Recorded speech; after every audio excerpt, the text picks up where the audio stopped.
Good afternoon, everyone.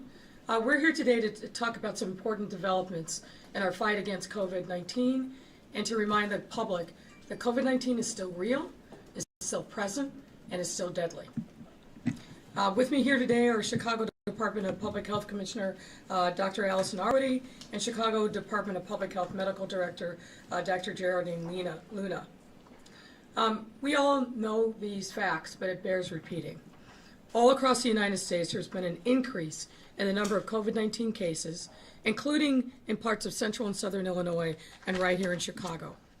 In the last couple of weeks, we've seen a steady rise in our daily case and test positivity rates, an increase that we believe is caused by the highly contagious Delta variant of COVID-19. Our average daily cases have risen to 80, when just a few weeks ago they hit a low for the entirety of the pandemic of 34. Test positivity rates were also hitting record lows in late June at 0.4%, but now the number is up to 1.5%. And while these rates are still below our peaks, it's still a concerning development that we wanted not only to stay ahead of, but to quash completely. And the way that we do this is by doing the right thing, the safe thing, and that is, ladies and gentlemen, getting fully vaccinated, and more of that in a moment. If we allow the virus to continue to linger here in Chicago, we will likely see further mutations, some of which our current vaccines may not be able to protect against, and have to reinforce some of the restrictions that have come to infamously define much of 2020 and part of 2021. The reality is this scenario, the worst case, is entirely preventable. And that's because we have 3 different vaccines readily available to all of our residents, which offer very good protection against Delta and other new variants. Let's think back. This time last year, it was hard for us to even imagine a reality where we had a vaccine, much less be able to walk up and get one for free at a neighborhood health center or pharmacy. But now we are living that reality, and many of you had taken advantage of the vaccine that's been available now since December of last year. And there are still folks who haven't taken up their responsibility to get vaccinated. The fact of the matter is, we're not just seeing an increase in the number of COVID-19 cases, we're seeing an increase among unvaccinated individuals and with areas of low vaccination rates. Locally and throughout the U.S., nearly all COVID-19 hospitalizations and deaths are occurring among unvaccinated people, meaning this pandemic is now targeting the unvaccinated. And let me be clear, when I talk about unvaccinated individuals, I include those who have not gotten both shots of 2-dose vaccines, like Pfizer and Moderna. And as we said time and time again, both shots are necessary to become fully vaccinated and fully protected. Until you get both shots, you are not well protected against COVID-19 and its variants. For example, folks who only got 1 dose of Pfizer are only about 34% protected against the Delta variant, while folks who got both doses are 88% protected. That's a marked difference. I also want to say this. What we're seeing in Chicago is in excess of 95% of the people hospitalized, and over 95% of the current deaths are also among people who are unvaccinated. When I first heard that, it was chilling. It's something I will never forget. And I want members of the public not to forget it either. Vaccine isn't just a feel-good thing. It's about protecting you from sickness and death and urging people to face the facts of this stunning reality and do what is necessary to mitigate that risk and protect yourself, protect your family, protect the community against the virus by getting vaccinated. Now, we're also beginning to see an increase in transmissions between unvaccinated residents who tend to be under the age of 40 and who live within zip codes 60621 and 60633, which represents neighborhoods on our south, far south, and west sides. So please, if you haven't done so already, and especially if you live in one of these zip codes, again, 60621 or 60633, it's time to get off the fence to get in, get yourself vaccinated, but also importantly, stay masked up if you are not vaccinated. We are finally at a point in our COVID-19 journey where things have started to feel a little more like our normal, like the life that we lived before. But we were all changed for the rest of our lives by the experience that we've been through in the last 16 months. Last month, our city became the largest major city to fully and safely reopen because of all the hard work and sacrifice of so many people across our entire city in every neighborhood who followed the science, who were with us every step of the way, and understood the necessity of making sacrifices and doing the right thing based upon what the public health guidance dictated. A milestone we were able to reach in safely reopening thanks to all of that work, and particularly thanks to our Department of Public Health, our local healthcare providers, our federally qualified healthcare centers, and so many who participated in the most equitable vaccine distribution plan in the nation. But we have more to do, and particularly because of the Delta variant. We can't allow it to spread further or faster than it already has, and it already has incredible momentum. We have to wait. If we don't stall this, we'll have to wait that much longer to be able to formally turn the page on COVID-19 and put this pandemic in the past in the rearview mirror. Like I said earlier, this is a reality we can't avoid. It's a preventable. And the simple, easiest thing to do is to get vaccinated. Whether it's at your local health center, through your doctor or pharmacy, or even in your home, we are making door-to-door visits. If you're sick or infirm or feel more comfortable getting a vaccination in your own home, we will be there for you. I want to take this moment to remind folks that we have a number of city resources available that make getting vaccinated as simple and as easy as possible. One of them is Protect Chicago at Home. Right now, residents between ages 12 and older are eligible to conveniently receive any of the vaccines, Pfizer or Johnson & Johnson, within the comfort of their own home through an important appointment-based initiative. And what's more, up to 10 people can be vaccinated at a time, meaning that you can invite other members of your family, friends, neighbors to all get vaccinated with you. To set up an appointment, please call 312-746-4835. That's 312-746-4835, or visit chicago.gov/at-home. That's chicago.gov/at-home. Additionally, since our city is reopened, I know many of you are enjoying summer in Chicago and the return of our iconic fairs and festivals. But that doesn't mean this is a free-for-all and that people can skip out on being fully vaccinated and not following common sense guidance around gatherings. And let me use Lollapalooza as an example. With Lollapalooza starting next week, I want to also take this moment to remind attendees that there are other requirements that you must meet in order to get into this iconic music festival. Go to the Lolla website. They want you to be vaccinated, or at a minimum, show a negative test. So be prepared to bring your vaccine card or bring proof of a negative COVID-19 test within the last 72 hours before you go to Lolla. I can think of other surges, both in our city and across the country, that were significantly worse than the ones that we're seeing now.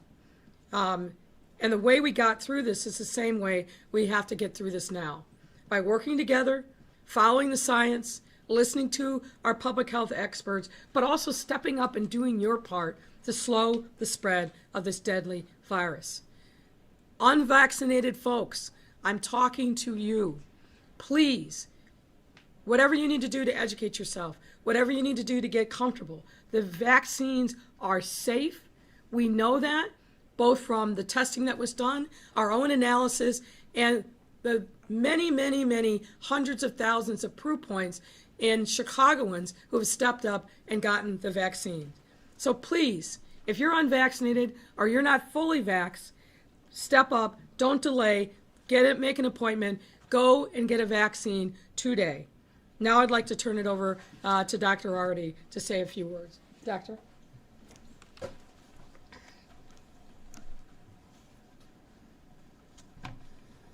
Thank you so much, Mayor, and thank you everybody for joining. I'm answering a lot of questions right now about COVID. I know a lot of you hoped that COVID was behind us, that you wouldn't see us up here talking again about numbers rising, that you wouldn't hear that the positivity is back on the increase, that you wouldn't be hearing more updates to the travel advisory. But unfortunately, that's not the situation that we're in. I'll start with the update on the travel advisory. 50 out of 50 U.S. states are now having increases in COVID numbers, COVID positivity. And as you heard just last week, we added our first 2 states to our travel advisory. That last week was Missouri and Arkansas, and we are this week adding Florida, Louisiana, and Nevada, as well as the U.S. Virgin Islands. And this shows here the map of those states. As a reminder, when states are on Chicago's travel advisory, people who are returning from those states should get a negative COVID test or quarantine upon return to Chicago. But if you are fully vaccinated, you do not need to worry about this. If you are fully vaccinated, you are exempt from that travel advisory because we have seen so clearly that being fully vaccinated is the most important thing you can do to protect yourself. But if you are traveling, particularly to one of the states in orange here, please know that the risk is high. And consider, even if you're vaccinated, adding masks to your repertoire. And please, if you're not vaccinated, do not travel to these states that are on the way up. In comparison, Illinois is at a relatively low 3 to 4 cases per 100,000 per day. Our cutoff here is more than 15 per 100,000 per day to get on the list. Here in Chicago, we're at 3.3. But unfortunately, the numbers are going up, and we're going to continue to monitor this. If we look at Chicago and where are we now from a risk perspective, so these are the same risk numbers and risk matrix we've been using all along. We're averaging 90 new cases a day every day. To remind you, we really want to keep that number under 200 and definitely under 400. I expect next week we will be over 100. We're seeing that increasing. But we're still in that lower risk territory. Our positivity is at 1.5%, which is good. It's in the less than 2% range where we want it to be. But just a few weeks ago, it was 0.4%.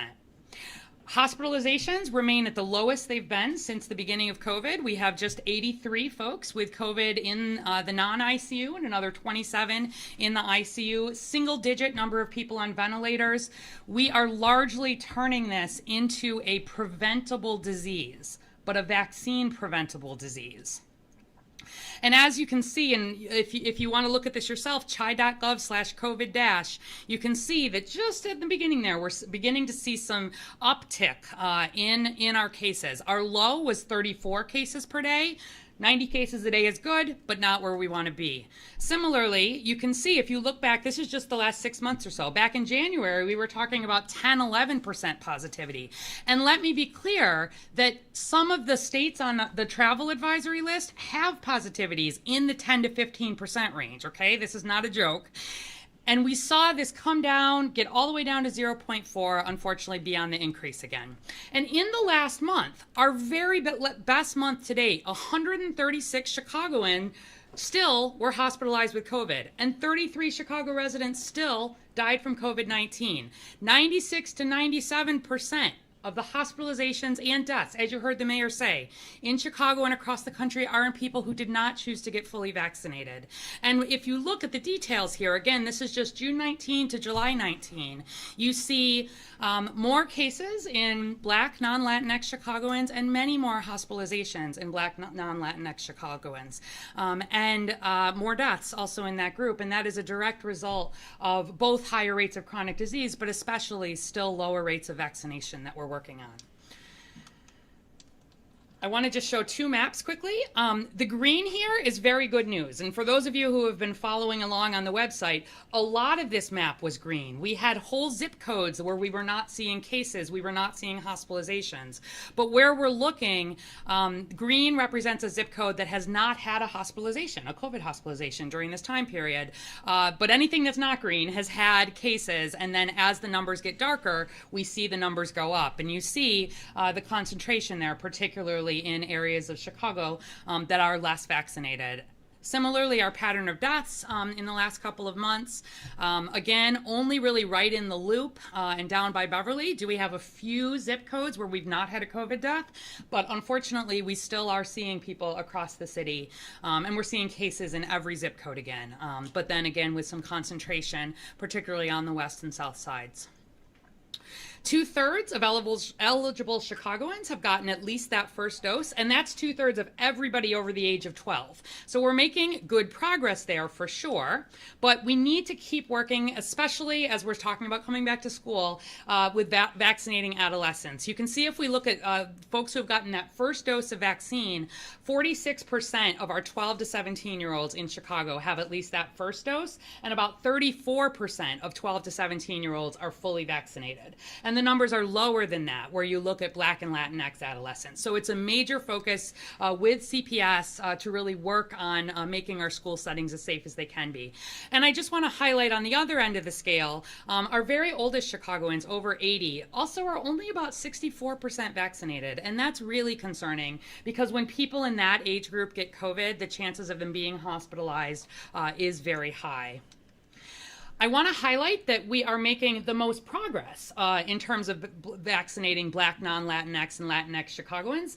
75 to 80% of the vaccines every week are now going to Black and Latinx Chicagoans. And in our Chicago Protect Chicago at Home program, nearly half of the vaccines through that program have been taken up by Black Chicagoans. We're pleased because we still have some catch up to go. You can see again with that first dose, 40% of all ages of Black Chicagoans have gotten a first dose, 49% of Latinx in comparison to in the 60% range for both white and Asian Chicagoans. And if we look even more by zip code and we actually go by census tract, we're showing some of this, including on the website, because we want to make the point that a lot of this is hyper-local at this point. The work that our canvassers are doing, the work of reaching out, this is about vaccinating within networks. And so certainly there are differences across zip codes, but what this map is showing you, I know you can't see the exact details, but the darker blue represents areas where at least 3/4 of the population has had at least a first dose. Good. The lightest blue represents areas where less than 35% have had at least a first dose. And let me tell you, these are blocks where COVID is growing because of the Delta variant and where it is going to continue to grow. And if we look at seniors, you also see some patchwork here. This is again looking at among our seniors, our highest risk folks, 65 plus. In this map, the darkest blue, again neighborhood level, these are some census tracts that are 90 to 100% vaccinated. And you can see that there are areas on the south side, for example, that are very vaccinated, thank goodness. But there are other areas, and the lightest blue on this map are less than 45% vaccinated to 50%.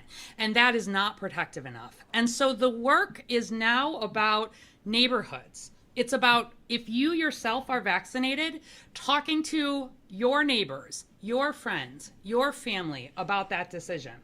One good thing that we are seeing with the major surges in some of the other states that are on the travel advisory, that is being driven by the Delta variant, but they are seeing vaccinations increase too. So in fact, Arkansas is now vaccinating more quickly than Chicago is, and that's good because they were very far behind. But I don't want to wait for Delta to get even worse here. We estimate that Delta is around 44% of the COVID vaccine cases here in the Chicago and Illinois, what we call Region 5. And by next month, it will be the majority of cases for sure here in Illinois, just as it already is across the country. So let's not wait for that, because getting vaccinated now is safe, it's effective, and it protects you, your family, and your community. I'll just reiterate as we look ahead toward Lollapalooza. You need to make sure that you are bringing your proof of vaccination or your proof of a negative test. Reminder actually from the FBI on this, that if you make or buy a fake COVID-19 vaccination record card, you are not only endangering yourself and those around you, but you are breaking the law. And there have been investigations into situations where we've seen some of that. So we're looking forward to Lollapalooza. The great majority of folks who are coming, we expect are vaccinated, and we're doing everything we can to make this as safe as we can. But if you are not vaccinated, you also need to wear a mask in that setting. A reminder, appointments are available all over the city, zocdoc.com/vaccine and at 312-746-4835. You already heard about the at-home vaccination. We are averaging more than one vaccination per appointment here, which is great. We'd love to see this be a family affair, 4 and 5 and 10 people at a time as we're sending people out for vaccine. And there tends to be a lot of gloom and doom around vaccine, this sense of futility, like why are we still doing this? Why are we still working on it? Haven't people gotten the message yet? But I want you to know that we are doing 20,000 plus vaccinations a week here in Chicago alone. Every single day, there are more than 700 Latinx Chicagoans who make that decision to get the first dose of vaccine. There are more than 500 Black Chicagoans that make that decision to get the first dose. There are more than 300 white Chicagoans and more than 100 Asian Chicagoans. And then behind that, there's second doses and more to come. So we are not done. We've slowed down, but please take the opportunity now to get that vaccine and help protect Chicago. And with that, I'll turn it to Dr. Luna for some remarks in Spanish, and then we'll come back to take any questions. Thank you again for your attention and for spreading the word about the vaccine.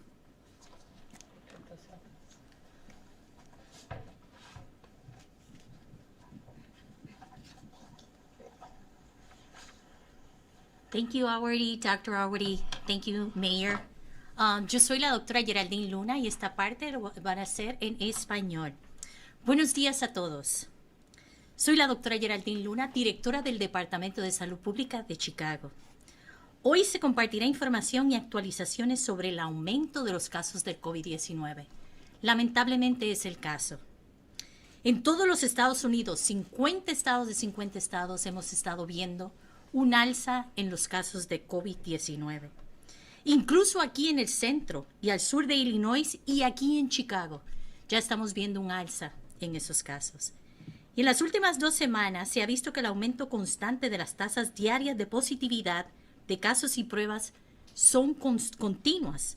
Un aumento que se cree que es causado por la variante Delta. Tenemos la variante aquí, en Chicago. Y por cierto, es altamente contagiosa. El promedio de los casos diarios en Chicago aumentó a 90. Anteriormente teníamos solo 34 casos. Ya tenemos 3 veces más de lo que teníamos hace 2 semanas. Cuando solo hace semanas, como le había dicho, los casos eran mínimos. La tasa de positividad de pruebas también alcanzó las mínimas históricas a fines de junio con 0.4 y ahora otra vez estamos en 1.5% de cero positividad del virus aquí en Chicago. Si bien estas tasas siguen por debajo de los picos, sigue siendo un desarrollo preocupante y no solo queremos adelantarnos, sino queremos acabar por completo con esta pandemia. Estos casos son prevenibles. Esto es una pandemia de los no vacunados. Y la forma de hacerlo de forma contundente y oficial es vacunándote, pero vacunándote por completo. Si estás siguiendo una serie de 2, tienes que completar la serie de 2, porque es la manera de obtener la máxima cobertura y protección contra el COVID-19. Hay 3 vacunas disponibles para todo habitante que ofrecen una protección extraordinaria contra el Delta y todas las variantes que tenemos ahora mismo del COVID-19. Estamos hablando de Pfizer, de Moderna y de Johnson & Johnson.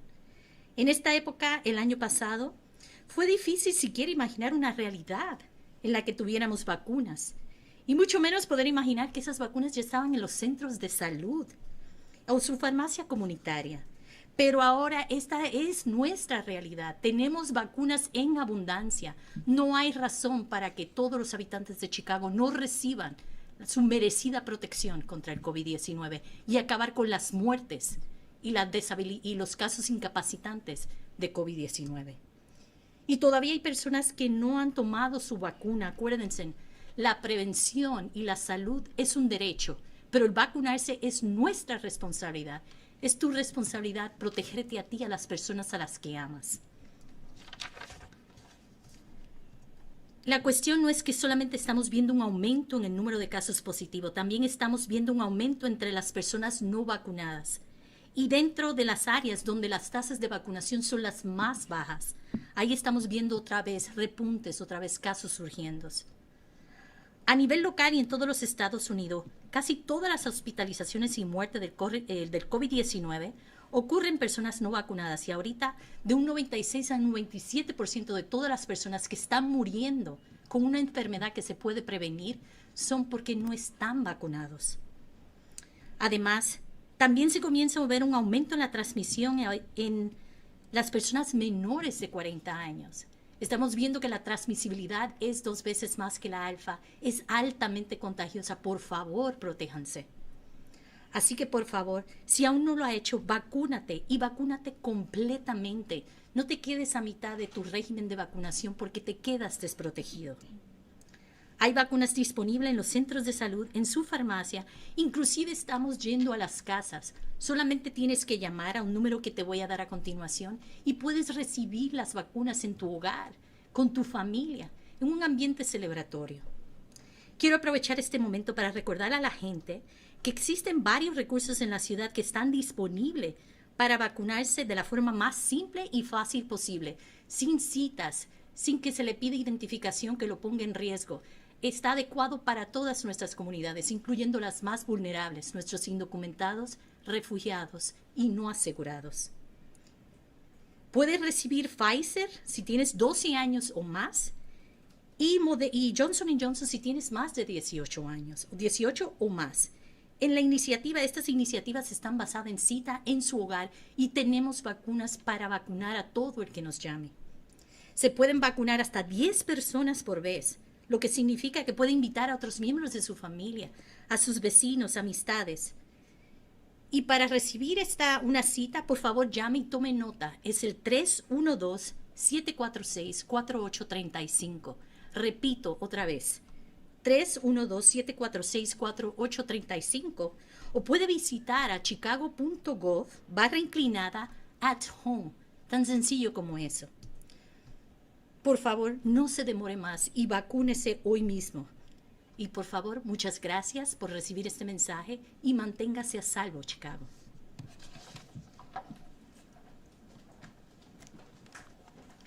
Thank you, Dr. Luna, and we're happy to take your questions. Thank you very much, Mayor. Appreciate that. Members of the media, we're going to have 2 questions per reporter. Please respect that because we want to make sure everyone gets a chance to ask their question to the mayor and to the people that are present here. My colleague Alejandra will give you the mic, and please, Luis Martinez from Telemundo, get up for us. Hello, Iris Barrios with Telemundo. This question, yesterday, Dr. Allison Awardi mentioned that she has a big concern about I'm sorry, who? Awardi. Oh, yes, Dr. Liddy. Okay. Mentioned that she has a big concern about the surge in cases, especially for the fall. Next week is Lollapalooza, and obviously the fall is coming. What is the city doing to prevent the cases going up? Well, let me start, and then I'll obviously turn it over to Dr. Hardy. Part of why we're here today is to emphasize to folks that we're starting to see this uptick, and we want to get ahead of this before we see truly a second surge. So educating people about what we're seeing in the data and really highlighting that is a big part of it. And we continue every single day to do a push for vaccinations. You heard about our Protect Chicago at Home program. We're literally going door to door. We have canvassers going to areas in our city where we see limited vaccine uptick to talk to people, help educate them, hopefully disabuse them of some myths that still remain out there, but importantly, to get people ready access to the vaccine. Dr. Hardy, I don't know if you want to add to that. I would just add that, we have been expecting, most likely, as we move into our typical cold and flu and respiratory virus season, that COVID is going to be a part of that. And what we are seeing now is a real increase.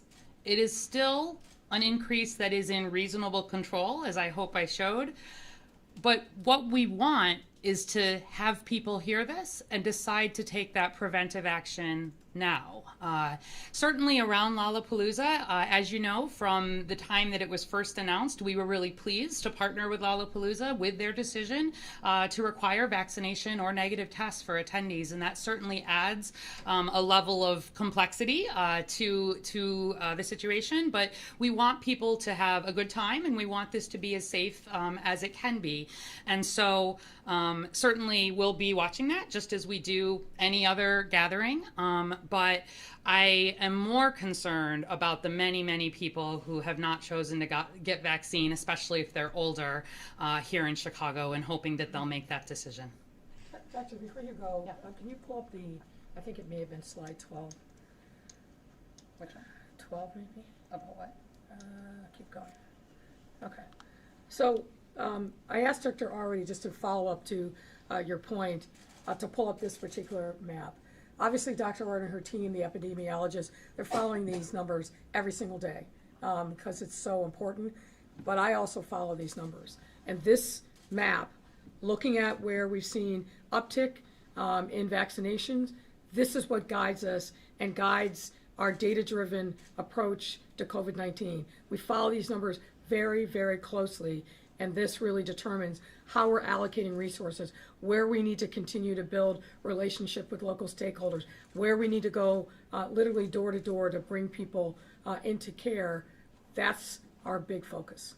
Yes, my point is, okay, now. Go ahead. My point is that I understand that the city is going door by door. The state are doing the lottery. But today, for example, Cook County is closing 2 of the mass vaccination centers, and even the vaccine is available. People who are not vaccinated, they're not probably doing an effort to get it. Maybe they're against of it. So my question is, what the city is going to do to convince that people to get it? Well, I think we're going to build upon the lessons that we've learned over the course of COVID, and I'm sure Dr. Artie will have more to add on that.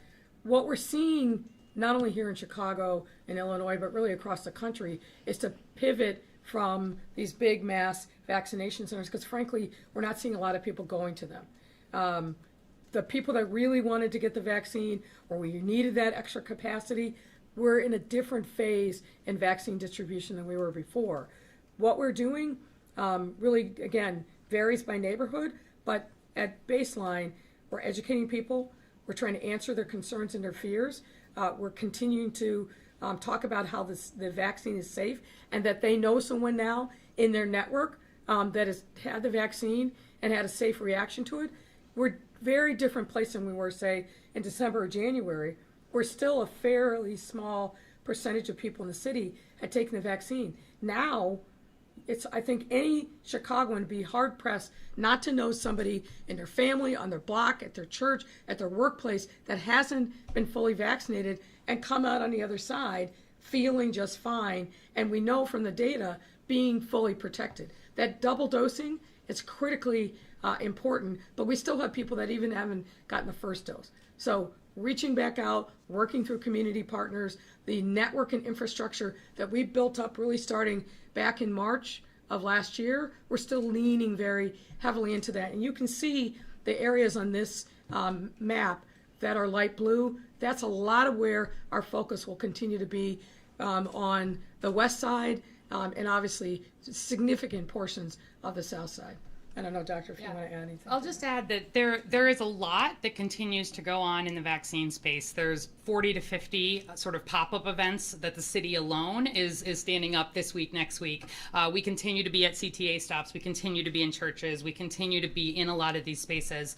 But frankly, it doesn't make sense to have large centers open when you're doing single-digit number of vaccines. And we are seeing such good uptake with our at-home vaccination, where there are people, who have made that decision, that we are working to pivot actually additional resources from some of these larger centers to be able to increase that capacity, because we've been really pleased how all over the city, a third of the people are in that over 65 group. We've got plenty of kids also getting it done.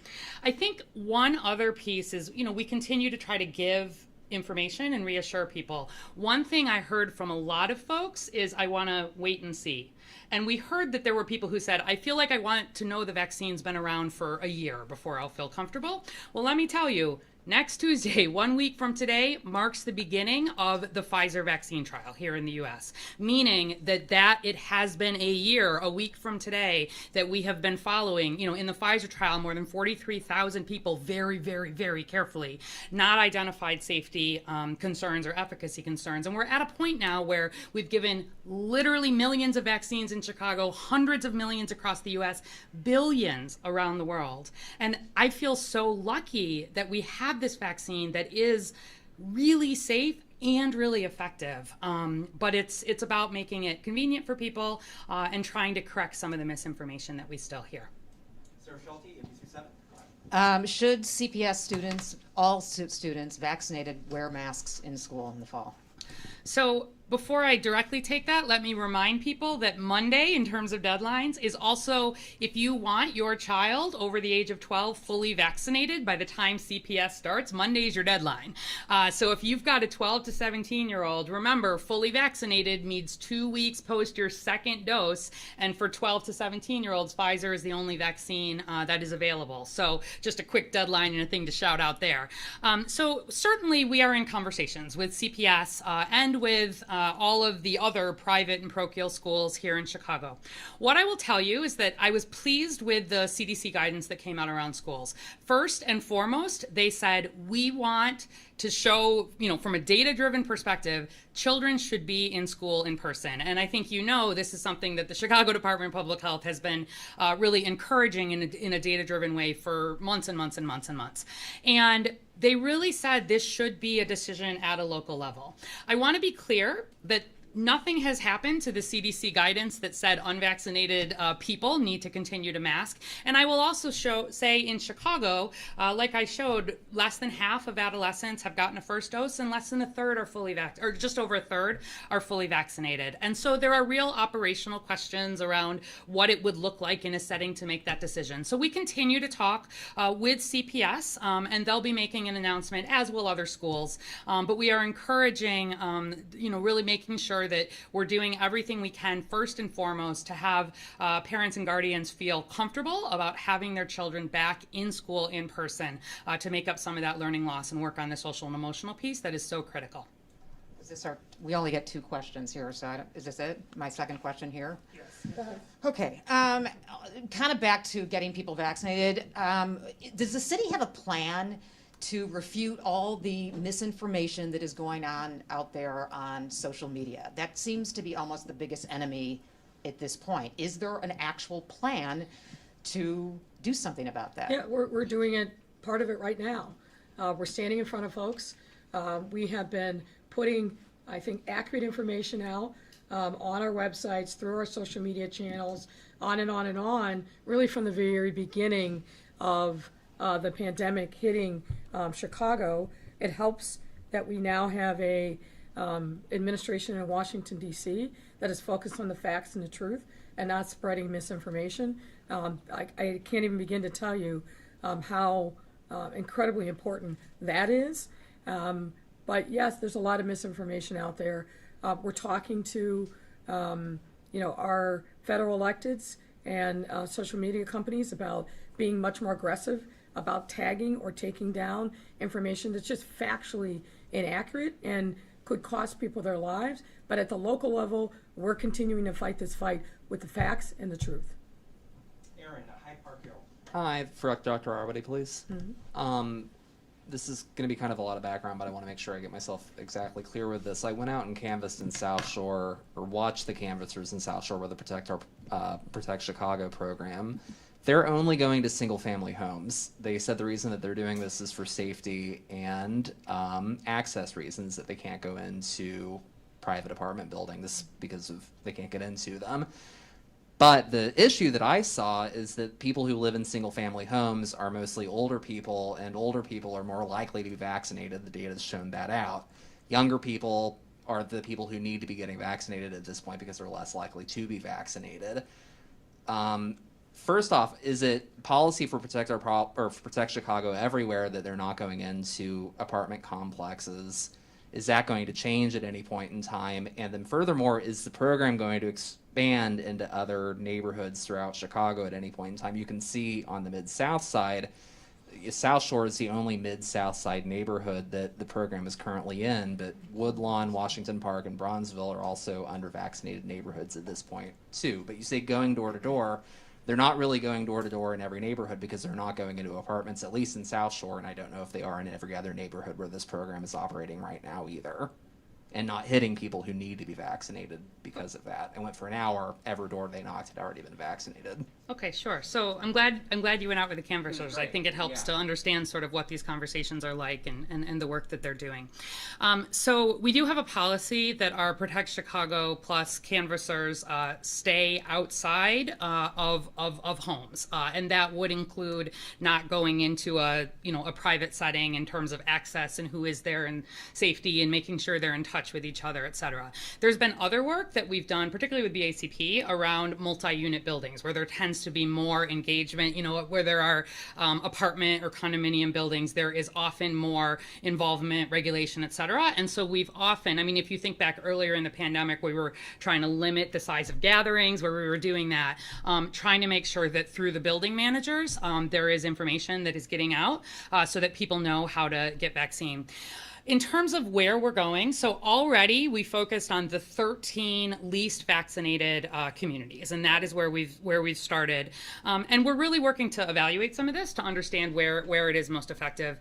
And what we're seeing is that it is helpful to go door to door. It is certainly where there are people who have, who have barriers. We're getting folks signed up and we're pleased about it.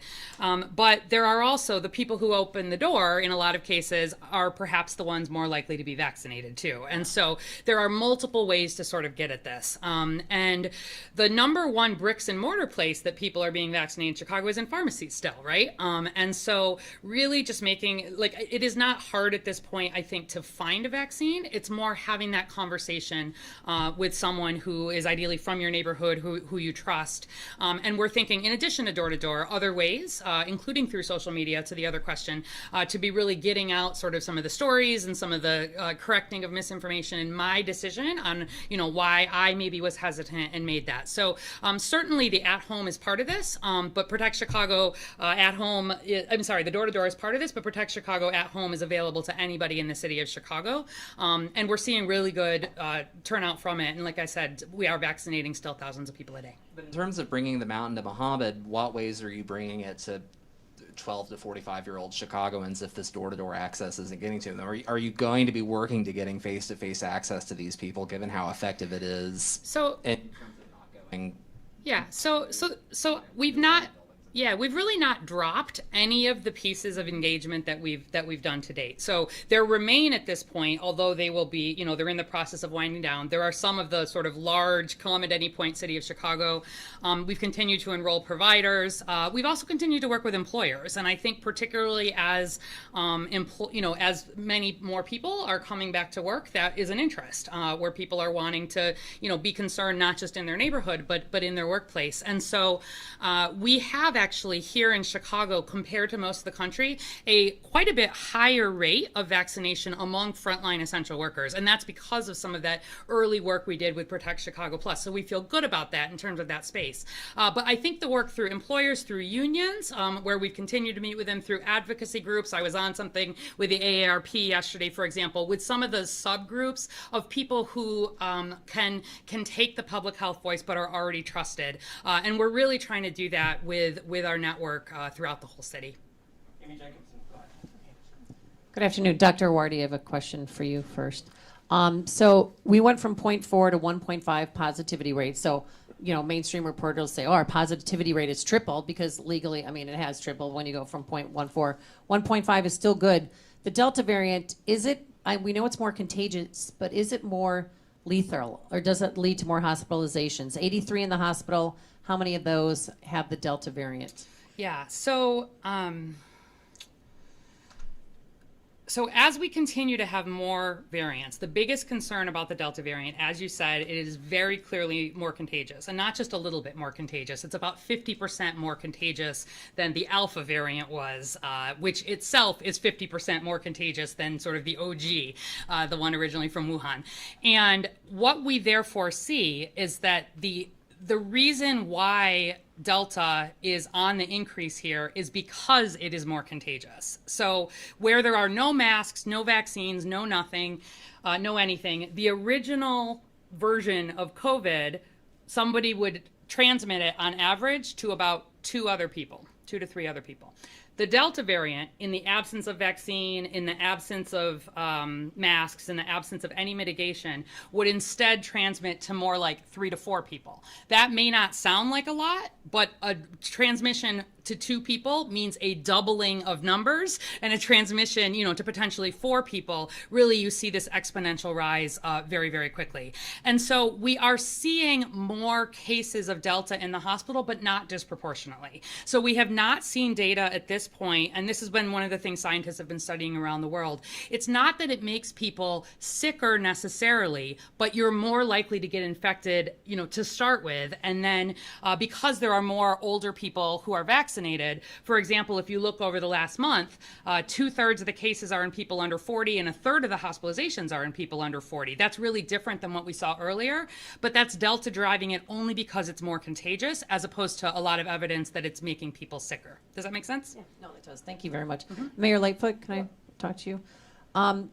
Considering we had heard that Lollapalooza, if you didn't hold Lollapalooza this year, the organizers were going to pull out and go to a free state, so that's not true. Okay. Do you regret, knowing that the positivity rate is on the rise, do you regret allowing Lollapalooza to happen next week? No, I think we made the best decision that we could, as always, based upon the data and based upon projections and modeling. We felt very comfortable on June 11th, which was the date, fully opening up the city. We had been kind of working towards that point, looking at trends in the data. So no, I feel like we made the right decisions, but we're sounding the alarm today because we're starting to see this uptick. And we've seen this before, right? We saw the initial surge back in March and April, May of 2020. We started to see the downward slope of that infections over the course of the summer, early fall. We saw the massive spike back up in October through, I think, January plus, and then we started to see, frankly, in February, the downward slide. That roller coaster ride that we've all been on has been extraordinarily difficult. It's difficult on all of us physically, emotionally, but it's really difficult on our businesses and our workers. Knowing what we now know about this virus, particularly Delta, we wanted to sound this alarm today so that people understand it's still here, it's still real, it's still deadly, and it's really attacking people who are unvaccinated. So we just got to keep pushing that message. Get vaccinated. It will save your life. Gaynor Hall, WGN. Dr. Arwady, can you talk to us about the number of breakthrough cases you are seeing, and are you concerned about that at this point? Yeah, certainly. So first, if everybody doesn't know what a breakthrough case is, we call it a breakthrough when there is someone who is fully vaccinated but who still develops COVID. And we are tracking here cases and then especially hospitalizations and deaths. And let me tell you a little bit about how we do that and how concerned we are about that. So every single time someone is diagnosed with COVID in the city of Chicago, we match it back. We say first, is this a first-time COVID diagnosis for this person, or is it a repeat COVID diagnosis for this person? If it is a repeat COVID diagnosis for this person, we're worried because might this be a new variant where they're not having the protection, that you have certainly some protection after an initial case. So we do additional investigation, work to try to get that sequencing, do more contact tracing, case investigation. And then secondly, we match every single case against vaccine records. And when we identify a case that has a record of being vaccinated, vaccinated, particularly fully vaccinated. We again are doing extra investigation work into that, and especially if they end up, being hospitalized, to the question of, are we concerned about variants potentially making people sicker? There's extra work that happens from an epidemiologic perspective, and then also from a sequencing perspective to really make sure we know what's happening in terms of the variants here. So we are seeing breakthrough cases, which is not a surprise, because remember, there's no such thing as a 100% protective vaccine. And these vaccines, in the biggest trial with the Delta variant out of the UK, when it was about 95% plus Delta variant there, we saw the Pfizer vaccine after 2 doses was about 88% protective. That's a little bit lower than it had been originally. Originally, it was 93, 94%, and you lose a little bit. And so that means that we would expect, broadly, 88% of the people who are exposed to COVID and fully vaccinated not to be infected with COVID, but about 12%, if they get a true exposure, might be infected. The other piece that we've seen that. We've certainly seen some breakthroughs. But it's important to note that the most important thing the vaccine does is protect against those severe outcomes. So often, and I know this has been in the news a lot, people have been talking a lot about, somebody knows somebody who got COVID. It is really not common at all for someone who is fully vaccinated to be hospitalized or to die, right? This is where that 96, 97%, that includes all of the variants. It's also less likely that if somebody is fully vaccinated and they were to get COVID, they're also much less likely to spread it. So we're following it, but we've not seen any sign that any of the vaccines are not protecting in the way that we would expect. But it's just that no vaccine is 100% protective. And so the worry, when we've got numbers like we've got now, the risk for somebody who is fully vaccinated is very, very, very low in Chicago. The risk for someone who is unvaccinated is kind of in the moderate risk range, I would say.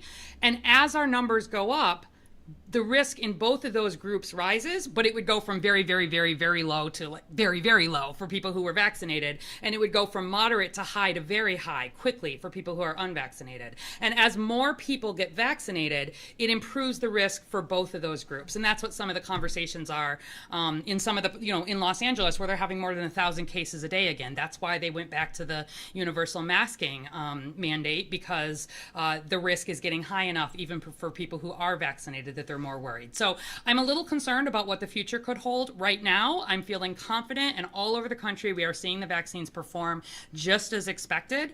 And the most important thing, if you want to protect yourself, is to get that vaccine.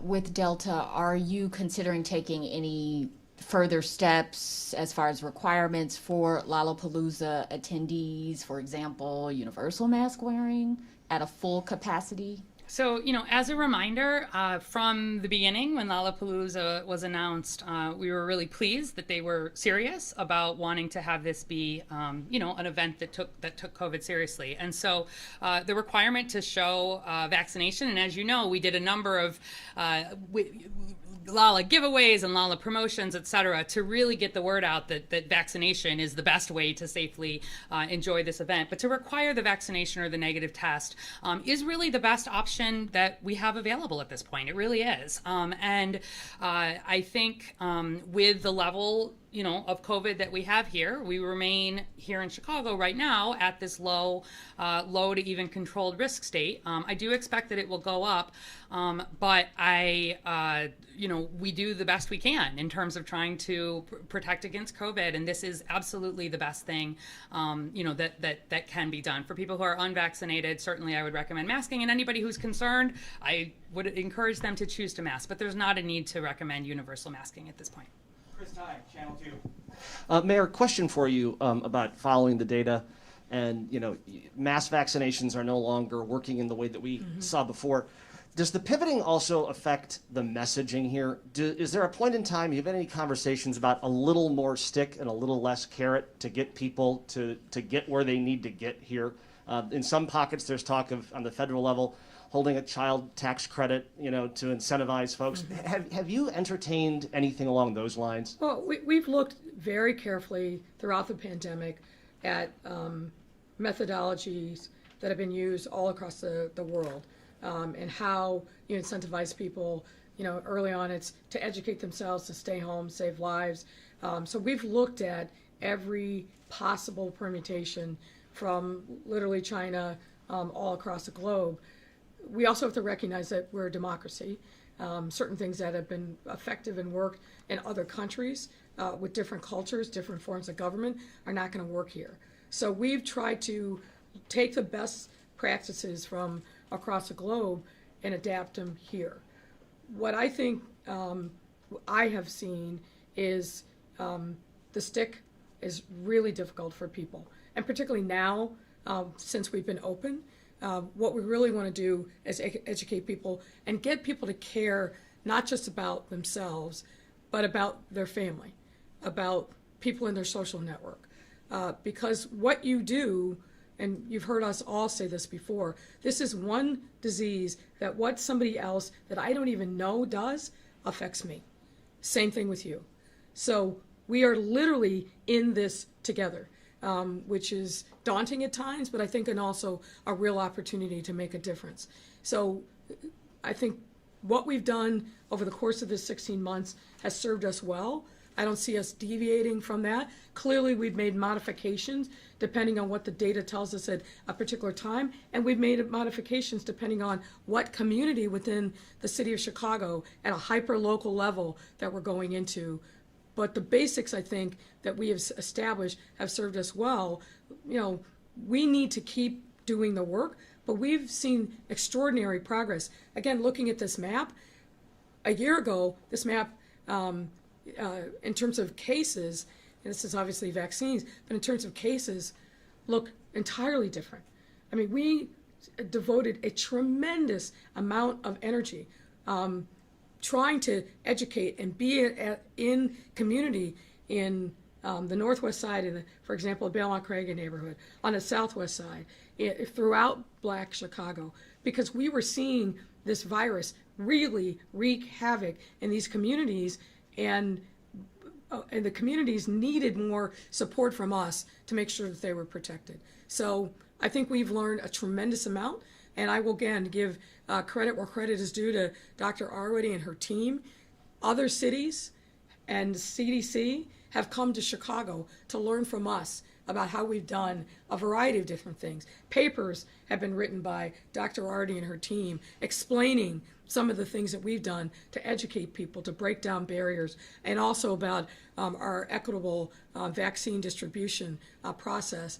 We have been a leader in this country for sure, and I would say across the globe, in some of the really innovative and unique things that we've done to reach people. But as this map shows, we've got a lot more work that we need to do. One question off topic. I wanted your comment on a former federal prosecutor who's in charge of overseeing court-ordered reforms in the Chicago Police Department writing today. The Chicago Police Department was unprepared to handle the mass protests, unrest, violence, and looting that followed the murder of George Floyd last summer. Your comments on that? I assume you're referring to the Independent Monitor's report that was issued. I haven't had an opportunity to read the full report, but the Chicago Police Department itself put out an after-action report that I think highlighted the fact there was no city in the country, us included, that anticipated the scale of protests following the murder of George Floyd. And protest is really inaccurate. What we saw is a cycle of three things. We saw peaceful protests hijacked by vigilantes, and then we saw looting. And that cycle repeated itself over and over again from the end of May into early to mid-June. We had not seen anything like that on that scale across so many neighborhoods in Chicago, maybe ever, but certainly not since the murder of and assassination of Dr. Martin Luther King in the late 60s. So we prepared for a large-scale protest. What we got was something very, very different. Now we had to pivot, and I think we learned a tremendous amount because of the experiences of that fateful 2 to 3 week period from the end of May to the beginning of June. We applied a lot of those lessons learned, both in terms of crowd management, making sure that we're respecting people's First Amendment rights to peacefully protest, but also in terms of being prepared for the dark side of what we saw, which is people coming into our city to wreak havoc and the criminal looting that took place. If you think about late summer and fall, there were a lot of other potential flashpoints, not the least of which was we anticipated protests, win or lose, following last November's election. Luckily, it was peaceful here, but we were well prepared. Backing up from that, when the grand jury announced the verdict in the Breonna Taylor case, we expected residents here, and we were ready. This year, when the Chauvin trial concluded and the jury rendered its verdict, we expected that there would potentially be some large-scale mass reaction to that verdict, regardless of what the outcome come. We were prepared. We were prepared because of what we experienced last year. We were prepared because of the tabletop and live exercise drilling. I mean, we literally would, the police department would, issue a call at 6 o'clock in the evening, unexpected, to something, an incident coming downtown, to see how fast people responded, how fast they got in place, what the reaction time was. So there was a lot of learning that we gleaned from last summer's experiences that I think we've put to good use in being better prepared, better able to respond, and making sure fundamentally that we're respecting people's First Amendment rights and keeping our residents safe, but also being very prepared if we see any recurrence of the vigilantism or the looting. Thank you, Mayor. That concludes our press conference. Thank you. I have one more question. It's That's back, it. so, That's it. it's back to Thank you. It's back to Lollapalooza. It's back to Lollapalooza. You said that on June 11th, you felt comfortable making that decision. If you had to make this decision today about Lollapalooza, would you make the same decision? Yes. Yes. All right. Yes. Thank you very much, guys. Thank you. Appreciate it. We can go back to slide 2, Dr. Wardy, just so you could We'll see. post it online as well. Okay. Thank you.